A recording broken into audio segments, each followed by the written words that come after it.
Welcome back. Taking a live look over the Basilica over downtown Phoenix. Just a beautiful day. Waking up to temps in the 70s. But one of the things that Lindsay Riley is telling us we need to be cognizant of are those high winds, which could make matters worse for fire crews battling the Greer Fire. And we're going to turn now to 12 News journalist Sean Bryce, who is live near the fire line with an update from fire officials. Sean.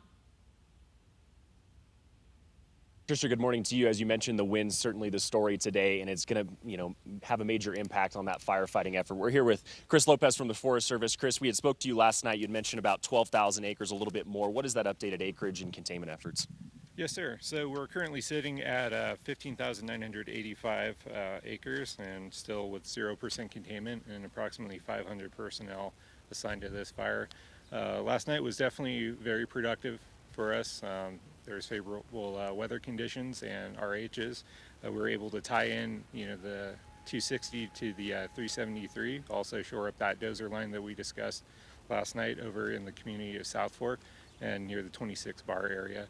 That slop over we had at the 261, we had crews working on that all night, and they were able to burn out and connect with the 409 road to create us a nice little buffer zone for our high winds today.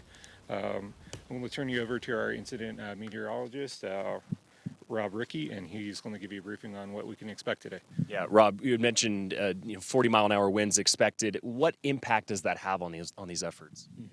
Well, obviously, that makes it very difficult to contain the fire. When we get winds that strong, we could get long-range spotting and things like that. So wind plays a very significant role in dictating where the fire is going to go and how quickly it's going to get there.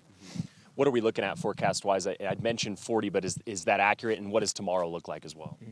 So we're actually expecting a period of critical fire weather conditions basically this weekend, and that's because we're going to be very dry and we're going to be very windy. Actually, so the strongest winds are going to be on Sunday, and that is the day when we think we could see some wind gusts over 40 miles per hour. And there's fire restrictions, burn restrictions in place. Why is it so important for people to adhere to those in helping aiding fire crews? For many different reasons, but primarily, the conditions are so dry in the forest right now. People just need to be very, very cautious. It makes it so easy to start a fire right now. So if you're out and about in the North Country, you just want to do things to basically just reduce the potential to start a new wildfire. Things like if you're driving around, your car overheats, you pull over into a grassy field, certainly there's potential you could start a fire. So you just need to be very cautious if you're visiting the northern Arizona. Gotcha. Rob, thank you so much. Thank you guys. I appreciate it.